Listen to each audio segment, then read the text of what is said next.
नमस्कार दोस्तों, आप सभी का स्वागत है आपके अपने चैनल techsing123.com में। मैं आपका दोस्त सौरभ आपके लिए लेके आया हूँ एक नया वीडियो जिसमें हम डिस्कस करेंगे कंपैरिजन ऑफ फ्रैक्शंस के अगले 3 मेथड्स। पिछले वीडियो में हमने पहले 3 मेथड्स की बात की थी, तो अगर आपने वो वीडियो नहीं देखा है तो उसका लिंक आपको डिस्क्रिप्शन में मिल जाएगा, आप जाके देख लीजिए।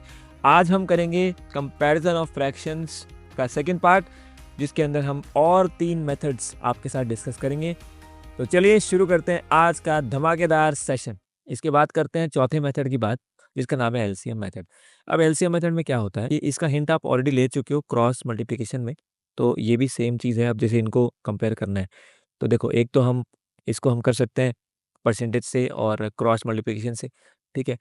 विजुअल ऑब्जर्वेशन से तो नहीं हो पाएगा, लेकिन एलसीएम से हो जाएगा। तो एलसीएम मेथड एक और अल्टरनेट है। अगर आपके नीचे वाले नंबर्स देखो, ये 20, ये 15, ये 10 और 5, ये थोड़े जाने पहचाने हैं और इनका एलसीएम आप जल्दी निकाल सकते हो, तो इसका आंसर आप जल्दी दे सकते हो। जैसे देखो, तो सबसे पहला स्टेप आपने इनको लिखा 3/5, 7/10, 13/15 और 9/20। तो अब आपने क्या करना है, इनका एलसीएम लेना है। क्या करना है, नीचे वालों का एलसीएम लेना है। क्या एलसीएम आएगा? तो दोस्त 5, 10, 15 और 20, इसका एलसीएम आएगा आपका 60। तो इन सबको 60 से मल्टीप्लाई कर लो। तो अब इसको आप लिख लो, 12 3 हो गया 36, 7 6 42, 13 4 52 और 9 3 27। अब आप देखो, इसमें सबसे बड़ा कौन है? ये वाला। सबसे छोटा कौन है? ये वाला। ऑर्डर में लगाना हो तो लगा सकते हो। तो कॉरेस्पॉन्डिंग फ्रैक्शन 9/20 सबसे छोटा, 5 52, 13/15 आपका सेकंड नंबर सबसे बड़ा हो जाएगा। 13/15 आपका सबसे बड़ा हो जाएगा, 9/20 सबसे छोटा, और बाकी आप इसको ऑर्डर में लगा सकते हो। सिमिलरली एक और देखो, 3/4, तो 3/4, फिर 5/8, फिर 7/12 और फिर 1/6। तो 4, 8 और 12 का एलसीएम और 6 भी है। तो देखो, 4 और 8 का एलसीएम तो 8 ही हो जाएगा, और 12 और 6 का एलसीएम तो 12 हो जाएगा। तो 12 और 8 का एलसीएम क्या होगा? 12 का टेबल पढ़ोगे, 12 1 जा 12, तो 8 12 को नहीं काटता है। 12 2 जा 24, यानी 24 एलसीएम हो जाएगा। तो सेकेंड स्टेप, आपने इनके एलसीएम से मल्टीप्लाई कर देना है, ठीक है, और इसको काट दो। तो 4 6 जा 8, 3 जा 12, 2 जा और 6 4 जा। अब मल्टीप्लाई करो, तो 6 3 जा 18, 5 3 जा 15, 7 2 जा 14 और ये आपका 4। तो सबसे बड़ा कौन हो गया? ये। तो ये इसी ऑर्डर में लगेगा, ये इससे बड़ा, ये इससे बड़ा और ये इससे बड़ा, ठीक है।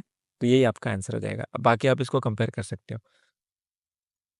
कुछ क्वेश्चंस देखते हैं एलसीएम मेथड पे बेस्ड।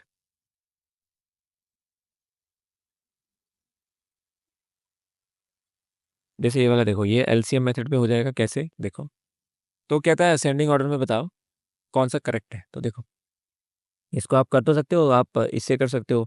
ये 16 5 80 हो गया और ये आपका 88 हो गया, तो ये इससे ज़्यादा है। इसके बाद इनको करोगे तो क्रॉस मल्टीप्लिकेशन तो कर सकते हो। अब एलसीएम से कैसे करेंगे जल्दी? तो देखो, इसको एलसीएम से करना है। ये कैसे पता लगे कि एलसीएम से करना है? आपने नीचे वाला नंबर देखा, 8, 16 और 24, जाना पहचाना है। तो 5/8 और 19/24। अब मुझे नहीं पता आंसर, मैं सपोज मैंने ये वाला ले लिया, 11/16। आपको पता है 8, 24 और 16 का एलसीएम आ सकता है, 8 के मल्टीपल है। तो सबसे बड़ा नंबर है 24। 24 का टेबल पढ़ो, 8 3 जा और 16 नहीं काटता, तो 24 का डबल हो गया 48। तो 48 16 से कट जाता है, तो ये 48 एलसीएम हो जाएगा। तो स्टेप नंबर 1 क्वेश्चन लिखा, स्टेप नंबर 2 एलसीएम से मल्टीप्लाई। इसके बाद स्टेप नंबर 3 आपने क्या किया, इसको सॉल्व किया, जो कटता है काट दिया, 16 3 जा। इसके बाद इसको लिख लिया, तो ये हो गया आपका 30, ये हो गया आपका 38 और ये हो गया 33। तो आप कंपेयर कर लो, सबसे बड़ा है 19/24, तो लास्ट में आएगा 19/24, एक ही ऑप्शन में आ रहा है, तो यही आंसर है। और उससे पहले आएगा आपका 33 जो कि है, सॉरी, उससे पहले आएगा आपका 5/8 जो कि है 30 की वैल्यू, तो और उसके बाद में आएगा 11/16 जो कि है 33। तो ऑप्शन सी आपका यहाँ पे सही आंसर हो जाएगा। एक और करो, कहता है असेंडिंग ऑर्डर में लगा दो, आरआरबी एनटीपीसी में बहुत ज़्यादा है। देखो, 1/2, तो 1/2 स्टेप नंबर 1 आपने क्वेश्चन को ऐसे लिखा, ठीक है। आपने देखा कि डिनोमिनेटर थोड़े जाने पहचाने लगते हैं, तो 2 और 3 इसका एलसीएम 6 होता है। 6 और 12 का एलसीएम तो 12 होता है। तो स्टेप नंबर 2 आपने यहाँ पे इनके एलसीएम से मल्टीप्लाई कर दिया जो कि 12 है। 12 से मल्टीप्लाई कर दिया। जैसे करोगे तो ये आएगा आपके पास 6 और लिख दिया। ये आएगा आपके पास 7 और ये आएगा आपके पास में 8। तो इसी ऑर्डर में लग जाएँगे 6, 7, 8। तो 1/2, 7/12 और 2/3 तो करेक्ट आंसर हो जाएगा ऑप्शन सी। अगर आप कोई भी ऑप्शन लोगे तो उसको अरेंज कर सकते हो। ठीक है, तो इसको भी आप कर सकते हो 13/16 और 3/4, 5/8 और 7/12। तो देखो 16 और 4 कैल्शियम और 8 कैल्शियम तो 16 ही हो जाएगा और 12 और 16 कैल्शियम होता है 48। 16 3 जा और 12 4 जा तो 48 से मल्टीप्लाई कर लो। जैसे ही आप करोगे तो आपको मिलेगा 16 3 जा तो ये बन जाएगा आपका 39, 4 12 जा तो ये बन जाएगा आपका 36, इसके बाद 8 6 जा तो ये बन जाएगा आपका 30, 12 4 जा तो ये बन जाएगा 28। तो डिसेंडिंग ऑर्डर है, ध्यान रहे उल्टा लिखना है। तो सबसे बड़ा कौन है 13/16, सबसे छोटा कौन है 28 7/12। तो एक ही ऑप्शन में है इस ऑर्डर में, तो ये हो जाएगा ऑप्शन डी क्योंकि इसमें ये सबसे पहले और ये सबसे लास्ट में, बीच वाले अरेंज है ऑलरेडी 36 30। तो आंसर हो गया ऑप्शन डी। अब चलते हैं हमारे नेक्स्ट मेथड पे जिसका नाम है डिफरेंस मेथड, जिसमें हम पहले बात करेंगे ऐसे क्वेश्चन की जिसके अंदर डिफरेंस 1 का होता है। तो ये भी एक काइंड ऑफ कॉमन सेंस ही है, आप देख सकते हो। लेकिन थोड़ा-सा हम इसमें डिफरेंस मेथड का यूज़ करेंगे। तो आई गेस आपको पहले ही पता है कि अगर हम a बाय b लिखते हैं, तो जहाँ पे a आपका छोटा होता है उसको बोलते हैं प्रॉपर फ्रैक्शन और जहाँ पे a आपका बड़ा होता है उसको बोलते हैं इम्प्रॉपर फ्रैक्शन। इसकी वैल्यू हमेशा 1 से कम आती है, इसकी वैल्यू हमेशा 1 से ज़्यादा आती है। ठीक है? देखते हैं कैसे लगाना है। जैसे यहाँ पे देखो कहता है कौन-सा लार्जेस्ट है? तो सबसे पहला स्टेप आपने नंबर लिखे 15/16, 24/25 और 34/35 और 19/20। तो डिफरेंस मेथड क्या कहता है कि सबसे पहले आप नंबर लिख दो, स्टेप नंबर 1। स्टेप नंबर 2 इनका डिफरेंस लिखो। तो इन सब का डिफरेंस कितना है? 1 का है। कितना है? 1 का है। और आपको पता है ये सारे क्या हैं? प्रॉपर फ्रैक्शन है। क्या है? प्रॉपर फ्रैक्शन है। तो ध्यान रहे अगर ये सारे प्रॉपर फ्रैक्शन है, अगर ये सारे प्रॉपर फ्रैक्शन है, तो यहाँ पे रूल आप लिख लो, जिसका न्यूमरेटर बड़ा होगा, वो फ्रैक्शन भी बड़ा होगा। ठीक है? अगर प्रॉपर फ्रैक्शन की बात करें, जिसका न्यूमरेटर बड़ा होगा, अगर डिफरेंस उनका 1 है या सेम है, ठीक है? 1 या सेम एक ही बात है। अगर डिफरेंस सेम है, तो जिसका न्यूमरेटर बड़ा, वो फ्रैक्शन बड़ा, जिसका न्यूमरेटर छोटा, वो फ्रैक्शन छोटा। ठीक है? ये रूल है, अब ज़रा अप्लाई करके देखते हैं। अब यहाँ पे देखो ये सारे प्रॉपर फ्रैक्शन हैं, सारे 1 से छोटे हैं और डिफरेंस सब में सेम है। यहाँ पे डिफरेंस 1 का मतलब है डिफरेंस सेम, ठीक है? तो जैसे डिफरेंस सेम है, तो जिसका न्यूमरेटर बड़ा है, तो 34 बड़ा है, तो यही आपका लार्जेस्ट हो जाएगा, सोचने की ज़रूरत नहीं है। आंसर हो जाएगा ऑप्शन सी। अगर सबसे छोटा पूछेगा, तो जिसका न्यूमरेटर सबसे छोटा यानी कि 15/16 ये सबसे छोटा हो जाएगा। ठीक है? आगे चलो कहता है कौन-सा लार्जेस्ट है? तो देखो, ये तो आप परसेंटेज में भी करके आए थे, उससे भी आपने किया था। अब यहाँ पे डिफरेंस है। तो 3/4, 4/5, 5/6 और 7/8 आपने सबसे पहले इसको लिख दिया।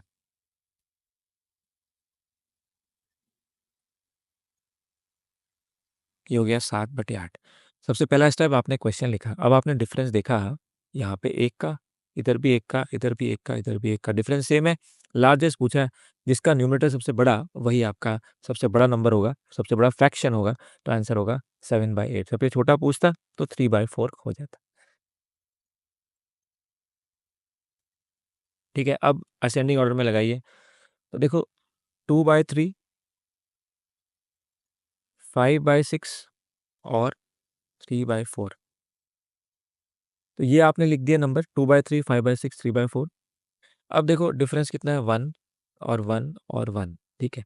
तो सबसे बड़ा कौन होगा 5/6। तो असेंडिंग ऑर्डर में 5/6 सबसे लास्ट में आएगा।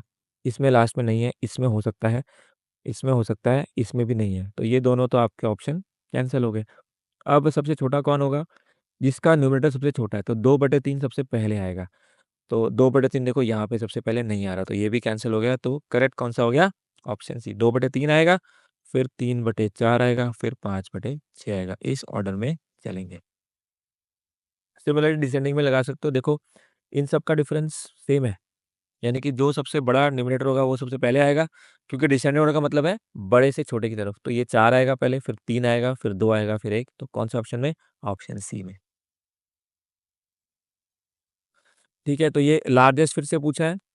अब यहाँ पे देखो एक नंबर ऐसा भी है, एक फ्रैक्शन ऐसा भी है जो कि आपका डिफरेंस डिफरेंट दे रहा है। देखो 5/6, 6/11, 2/3, 8/9 और 6/7। देखो 5/6 में 1 का डिफरेंस, इन सभी में 1 का डिफरेंस, लेकिन इसमें तो डिफरेंस ज़्यादा है। तो अगर इसमें डिफरेंस ज़्यादा है तो ये तो और छोटा हो जाएगा ना। तो ये तो पहले ही छोटा है, लेकिन पूछा क्या लार्जेस्ट, तो आपने इसको इग्नोर कर देना है, क्योंकि ये तो ऑलरेडी जो नंबर है उससे भी छोटा है, इसका डिफरेंस और ज़्यादा है। प्रॉपर फ्रैक्शन में, प्रॉपर फ्रैक्शन में जिसका डिफरेंस ज़्यादा होता है वो तो हमेशा छोटा ही होता है ना। ठीक है, जैसे अगर आप परसेंटेज में समझना चाहो तो 6/11 कितना होता है? ये आपका 54.54% होता है। लेकिन वहीं पे अगर 5/6 लोगे तो 1 ये होता है आपका 83.33%, है ना। 2/3 कितना होता है? ये आपका होता है 66.66। 8/9 कितना होता है? 1/9 होता है 11, तो ये आएगा 88 पॉइंट समथिंग, 88.88। 6/7 तो ये आपका 85.12। तो देखो ये सारे बड़े हैं, ये सबसे छोटा है। ठीक है, परसेंटेज से भी क्लियर कर सकते हो। तो आपने बेसिकली इसको इग्नोर कर देना है। अब आपको पता है बाकी सब में डिफरेंस तो सेम है, तो जो सबसे बड़ा पूछा है तो वो वही होगा जिसका न्यूमरेटर सबसे बड़ा है, तो वो 8/9 है। तो यही आपका आंसर हो जाएगा, दैट इज़ ऑप्शन बी। तो वो परसेंटेज मेथड भी आपको याद रखना है, आपको चेक करने के लिए बहुत काम आएगा। इसके बाद आते हैं, अब डिफरेंस कोई भी हो तो फिर हम कैसे सॉल्व करेंगे, प्रॉपर में और इम्प्रॉपर में। तो चलो इसके लिए हम सीधे क्वेश्चन की मदद लेते हैं। जैसे यहाँ पे देखो स्मॉलेस्ट फ्रैक्शन पूछा है, तो हमने सारे मेथड सीख लिए।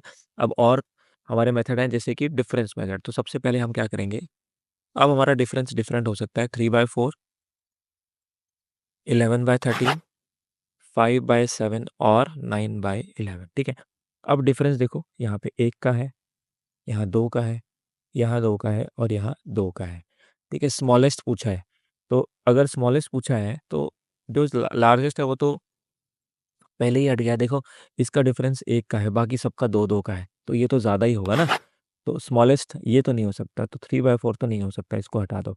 ठीक है, अब यहाँ देखो डिफरेंस सेम है, क्या है डिफरेंस सेम है, तो स्मॉलेस्ट कौन होगा? जिसका जिसका न्यूमरेटर सबसे छोटा होगा। तो 5/7 आपका आंसर हो जाएगा, जो कि ऑप्शन सी, क्योंकि इसका न्यूमरेटर सबसे छोटा है। ठीक है, तो अगर आपको इसको अब यहाँ पे क्योंकि एक बाई चांस सबसे बड़ा नंबर आ गया, अब डिफरेंस अगर ऐसे होता 1, 2, 3, 4, तो उसको भी कैसे करेंगे, अब वो देखते हैं नेक्स्ट क्वेश्चन में।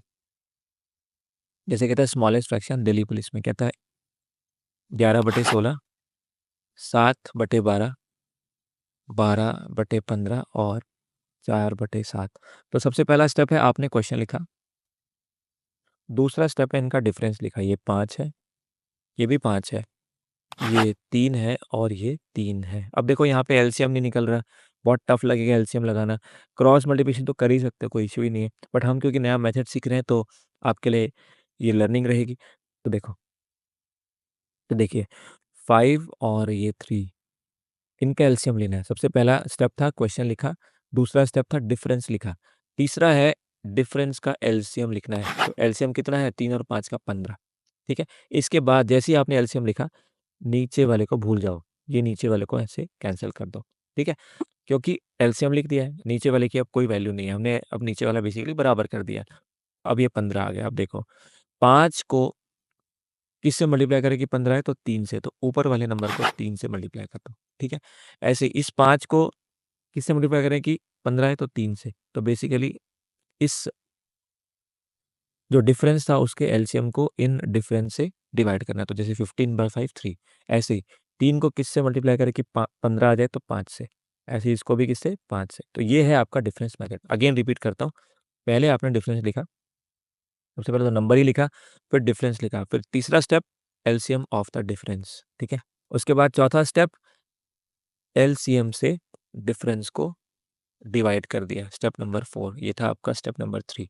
ठीक है, जो आया उसको आपने न्यूमरेटर से मल्टीप्लाई कर दिया। तो ये हमने मल्टीप्लाई कर दिया, जैसे कि 15 को जब डिवाइड किया 5 से तो 3 आया, फिर यहाँ पे 15 को 5 से किया तो 3 आया, अब 15 को 3 से किया तो 5 आया। तो ये आपका यहाँ पे मल्टीप्लिकेशन हो जाएगा। अब देखो तो अब आप देखो 11 इंटू 3 33, 7 इंटू 3 21, 12 इंटू 5 60 और 4 इंटू 5 20। कहता है स्मॉलेस्ट कौन है? स्मॉलेस्ट वो होगा जिसकी वैल्यू स्मॉलेस्ट है, तो 4/7 कॉरेस्पॉन्ड कर रहा है 20 को, तो भाई यही आपका सबसे स्मॉलेस्ट होगा। तो आंसर होगा ऑप्शन डी। तो ये है आपका डिफरेंस मेथड। तो अगेन आई रिपीट, सबसे पहला स्टेप आपने फ्रैक्शन लिखा, दूसरा स्टेप आपने डिफरेंस लिखा, तीसरा स्टेप आपने एलसीएम लिया डिफरेंस का, चौथा स्टेप एलसीएम को डिफरेंस से डिवाइड किया, पांचवा स्टेप जो नंबर आया उसको न्यूमरेटर से मल्टीप्लाई कर दिया, उस मल्टीप्लाई फैक्टर को न्यूमरेटर से मल्टीप्लाई कर दिया और कंपेयर कर लिया, तो जो सबसे छोटा वही आपका आंसर। जैसे यहाँ पे देखो सीजीएल मेंस, अब यहाँ पे आप देखो 5/11 सीजीएल मेंस का क्वेश्चन, 5/11, 7/12, 8/13 और 9/17। देखो मेंस का लेवल है, परसेंटेज में थोड़ा सा डिफरेंट है। आप क्रॉस मल्टीप्लिकेशन से जल्दी कर सकते हो, बट क्योंकि हमें मेथड सीखना है तो हम सीख रहे हैं। तो यहाँ पे पहला स्टेप हो गया, आपने फ्रैक्शन लिख दिए। सेकेंड स्टेप, इनका डिफरेंस लिखिए, ये 6, ये 5, ये 5 और ये 8। ठीक है, इनका डिफरेंस आपने लिख दिया। स्टेप नंबर 2 भी हो गया। आगे चलो, अब इनका एलसीएम ले लो। तो भाई 6 और 5 और 5 और 8, देखो 8 और 5 का एलसीएम होता है 40, और 40 और 6 का एलसीएम तो 40 इंटू 3 120 आएगा एलसीएम। ठीक है, 120 आएगा। अब जैसे ही एलसीएम आया, आपने नीचे वाला हटा देना है। स्टेप नंबर 4, नीचे वाला भूल जाओ।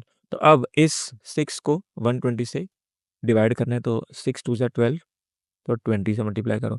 इस 5 को करना है तो ये आएगा 24, 120/5 होता है 24। इनको मल्टीप्लाई करना है, इनको मल्टीप्लाई करना है।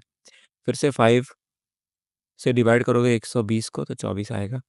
इसके बाद 8 को करोगे तो 15 आ जाएगा। तो दोस्त इसको मल्टीप्लाई कर दो, तो 5 2 ज़ा 10 यानी कि 100, 24 7 ज़ा 168 होता है, 24 8 ज़ा, तो 28 ज़ा 160 और 32 तो 192, 15 9 ज़ा होता है 135। कहता है कौन सा लीस्ट है?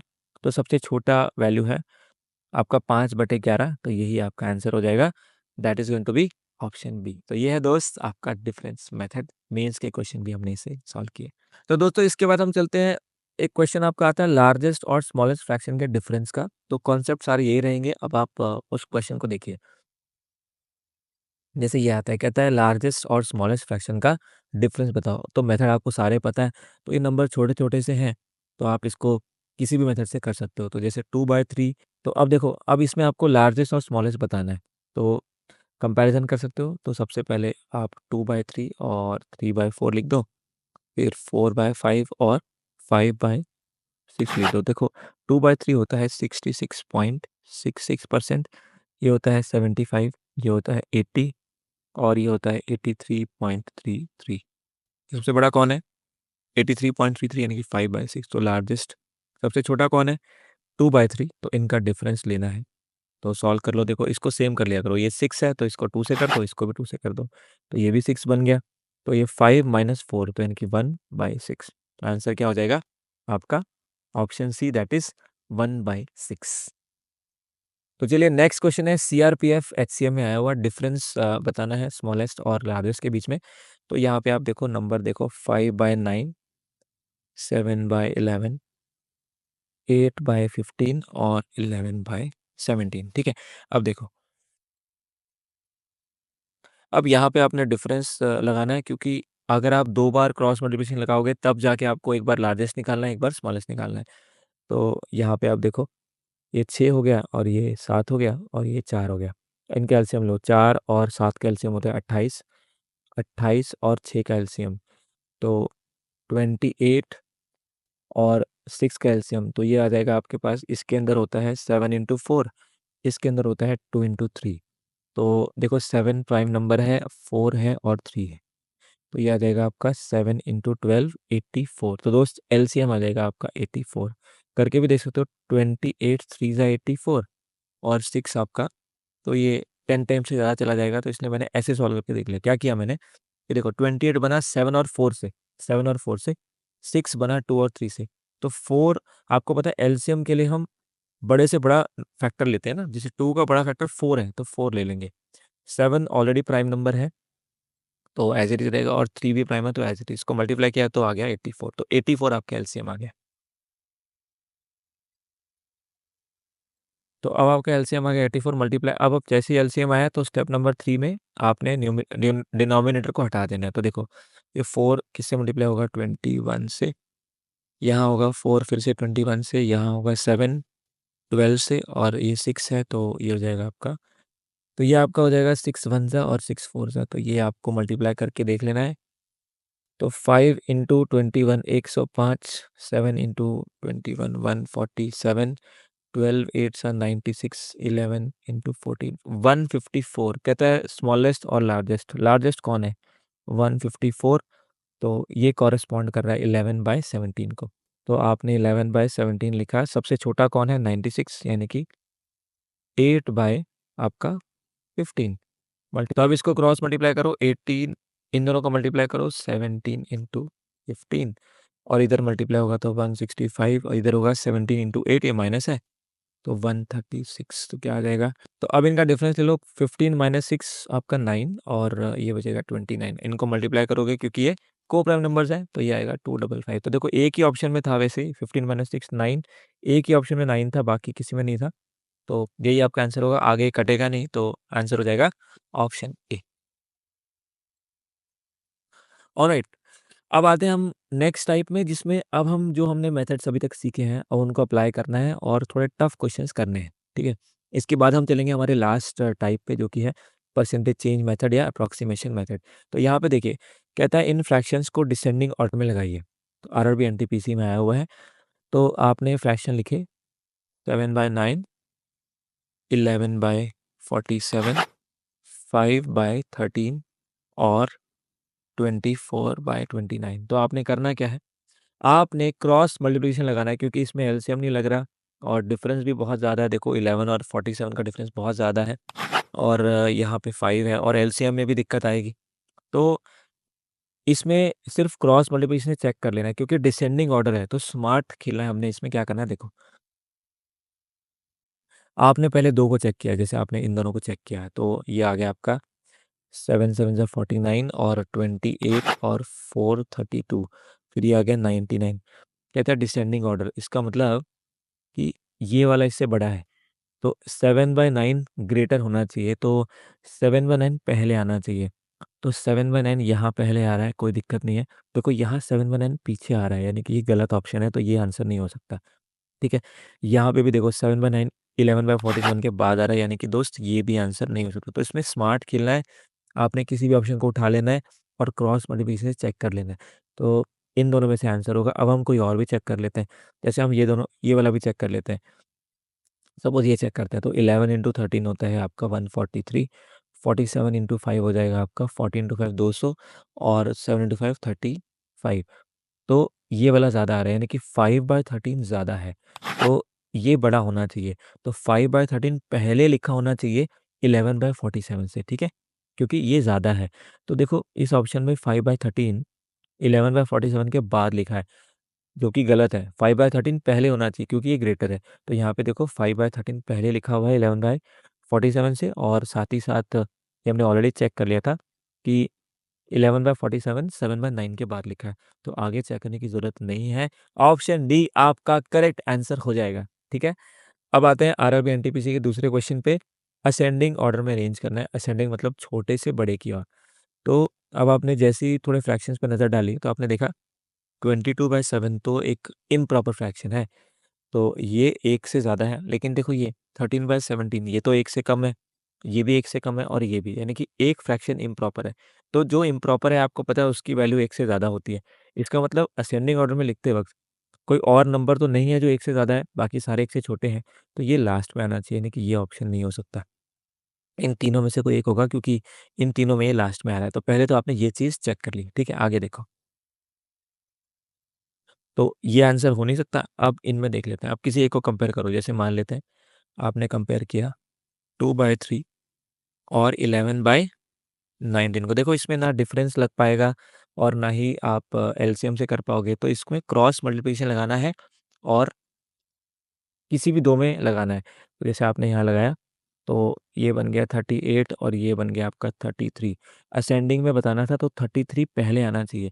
तो 2/3 पहले नहीं आएगा, 2/3 बाद में आएगा। तो जैसे आपने लगाया तो आपने देखा 33 जो है छोटा है, तो 11/19 पहले आना चाहिए। तो 11/19 पहले आना चाहिए। देखो इसमें 11/19 बाद में है, ये आंसर नहीं हो सकता। इसमें भी 11/19 बाद में है, तो ये भी आंसर नहीं हो सकता। तो करेक्ट आंसर कौन सा हो जाएगा? Option B. तो आपने देखा कि एक फ्रैक्शन को, दो फ्रैक्शन को चेक करने से ही एक बार में ही आपका आंसर यहाँ से आ गया। ऑलराइट दोस्तों, तो अब चलते हैं हमारे आज की क्लास के लास्ट कॉन्सेप्ट पे, जिसका नाम है परसेंटेज चेंज या अप्रोक्सीमेशन मेथड। ठीक है, अगर आपके पास बड़े बड़े नंबर्स हों, जैसे कि आप देखिए ये वाले, इनको कैसे कंपेयर करेंगे? क्या आप इसमें ऐसे मल्टीप्लाई कर सकते हो? 261 बाय 364 ऐसे मल्टीप्लाई करना तो बहुत रिस्की रहेगा, इतना टाइम आपके पास नहीं होता। ठीक है, हालांकि आपको शॉर्टकट भी पता है, लेकिन फिर भी मल्टीप्लाई करने में टाइम जाएगा। तो कोई ऐसा मेथड चाहिए जो थोड़ा स्ट्रांग हो और इनमें कंपैरिजन बता पाए कि इनको कैसे करेंगे। अब इसमें एलसीएम भी नहीं ले सकते आप, देख रहे हो, डिफरेंस भी नहीं ले सकते, बहुत बड़ा गैप है। ठीक है, तो और गैप लोगे भी तो मल्टीप्लाई बहुत बड़े नंबर से करना पड़ेगा। तो यहाँ पे आपका आता है परसेंटेज चेंज मेथड। तो क्या कॉन्सेप्ट है उसका, उसकी बात करते हैं। जैसे, तो कॉन्सेप्ट इसमें 3 टाइप के हैं। सबसे पहले आप याद रखेंगे कि कोई भी फ्रैक्शन आपका इस फॉर्म में रहता है, न्यूमरेटर और डिनोमिनेटर फॉर्म में। ठीक है, तो अगर आप सबसे पहले अगर आप न्यूमरेटर को बढ़ाते हो तो क्या होता है? देखो, न्यूमरेटर को बढ़ाने से वो नंबर बढ़ता है ना? और डिनोमिनेटर, जो डिनोमिनेटर है, अगर उसको आप कम करते हो, डिनोमिनेटर को कम करते हो, तो भी नंबर बढ़ता है। तो पहला केस ये है कि अगर आप न्यूमरेटर को बढ़ाओगे और डिनोमिनेटर को कम करोगे, तो ये नंबर हमेशा, ये जो फ्रैक्शन आपका नया वाला आएगा, वो हमेशा बढ़ेगा, वो हमेशा ज़्यादा होगा। ठीक है? ये पहला कॉन्सेप्ट है। इस पे बेस्ड क्वेश्चन देखते हैं। जैसे यहाँ देखो, तो अब आपके पास ये फ्रैक्शन आपके सामने है। आप इसमें ना तो क्रॉस मल्टीप्लाई कर पा रहे हो, ना एलसीएम ले पा रहे हो, ना डिफरेंस ले पा रहे हो। तो कुछ हमें फास्टर अप्रोच लगानी पड़ेगी जल्दी सॉल्व करने के लिए। तो देखो क्या करना है, आपने सिर्फ देखना है कि ये यहाँ पे न्यूमरेटर क्या हुआ है, 253 से 261 हो गया है। तो आप बोलोगे कि सर न्यूमरेटर तो बढ़ गया, बिल्कुल ठीक है। यहाँ पर डिनोमिनेटर के साथ क्या हुआ? ये तो कम हो गया, डिनोमिनेटर तो कम हो गया। तो आपको पता है, किसी भी संख्या में, अगर किसी भी भिन्न में, किसी भी फ्रैक्शन में अगर न्यूमरेटर बढ़ता है तो वो संख्या हमेशा बढ़ती है, और डिनोमिनेटर कम होता है तब भी वो बढ़ती है। इसका मतलब जो नया आपका फ्रैक्शन आएगा वो आपका पुराने फ्रैक्शन से, मेरे दोस्त, ज़्यादा आएगा। तो आंसर हो जाएगा ये वाला साइन। ठीक है, अगेन मैं रिपीट करता हूँ, जब न्यूमरेटर बढ़ता है और डिनोमिनेटर कम होता है तो आपकी फ्रैक्शन बढ़ती है। इसका एग्जाम्पल आप छोटे एग्जाम्पल से ले लो। जैसे आपने कहा 1/3, फिर आपने कहा 2/3।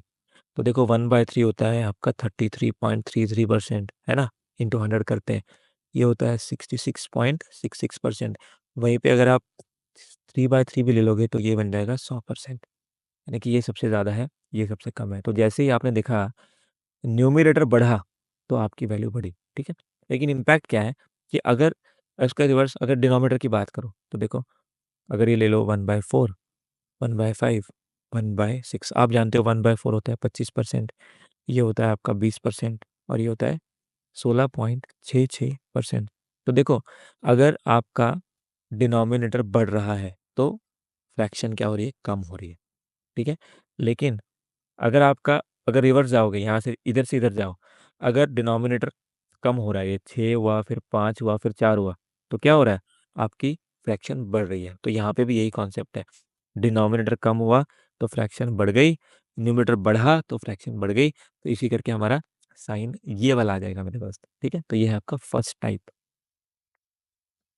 अब ज़रा आगे चलते हैं। नेक्स्ट नंबर है आपका 458 अपॉन 735 और 369 अपॉन 803। अगेन आपने चेक करना है कि क्या हुआ, न्यूमरेटर तो हो गया जी कम, ठीक है, डिनोमिनेटर हो गया बढ़ गया, डिनोमिनेटर बढ़ गया। आपको पता है किसी भी संख्या में जब न्यूमरेटर कम होता है, जैसे मान लो ये 2/5 था, अगर ये 1/5 हो जाए तो क्या होगा? 2/5 होता है 40%, 1/5 होता है 20%। तो संख्या कम हो जाएगी, ये 20, 40 से 20 हो गई। वहीं पे अगर डिनोमिनेटर बढ़ा दें, अगर 1/5 को 1/6 कर दें तो क्या होगा? तो ये और छोटी हो जाएगी। आप देख रहे हो? तो इसका मतलब अगर न्यूमरेटर कम होगा तो संख्या तो छोटी हो जाएगी, और डिनोमिनेटर बढ़ेगा तो और भी छोटी हो जाएगी। इसका मतलब इस केस में ये जो पहले वाला नंबर है ये बड़ा होगा, क्योंकि ये वाला इससे छोटा होगा, ये वाला फ्रैक्शन इससे छोटा हो गया, तो ये आपका ये वाला साइन ले लेगा, तो इसके बीच में ये वाला साइन आ जाएगा। तो यह है दोस्त आपका सेकेंड टाइप, जिसमें न्यूमरेटर कम होगा, डिनोमिनेटर बढ़ेगा, तो ओवरऑल जो फ्रैक्शन है वो कम हो जाएगा। ठीक है, ये सेकेंड टाइप है। अब आते हैं दोस्त सबसे इंपॉर्टेंट थर्ड टाइप पे। देखो इसमें आपका लगेगा परसेंटेज चेंज। कैसे? देखो यहाँ पे आपने इसको लिखा 758 अपॉन 935, 619 बाय 736। ठीक है, ये है। अब अगेन आप इसमें कुछ अप्लाई नहीं कर सकते, आपको इसमें देखना पड़ेगा। तो अब देखो यहाँ पे अगर थोड़ा नज़र डालोगे तो ये तो कम हो रहा है, न्यूमरेटर तो कम हो रहा है, डिनोमिनेटर क्या है, ये भी कम हो रहा है, तो ये हमारे लिए थोड़ा चैलेंज हो गया। तो अब डिफरेंस लेते हैं, तो 8 माइनस 18 माइनस 9 9, और 4 माइनस 1 3, और ये आपके पास में आ गया 1, तो 139 का चेंज हुआ।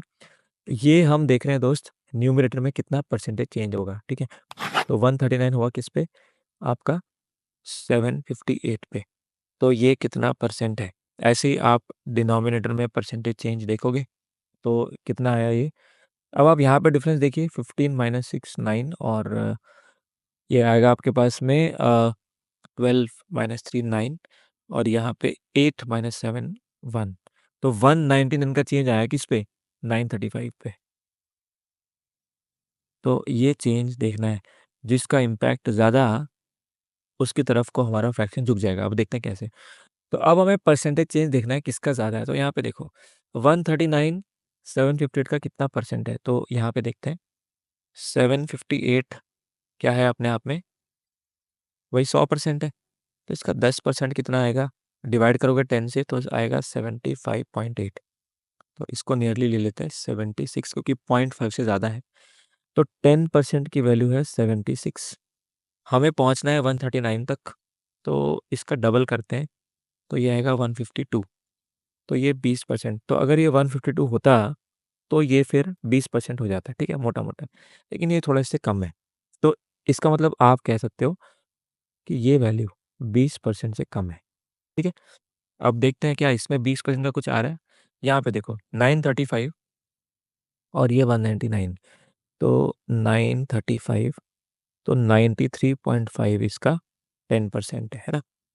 जैसे ही आपने इसका 20% निकाला तो इसका डबल हो गया, तो ये बन गया आपके पास में आपका 7, और ये 187।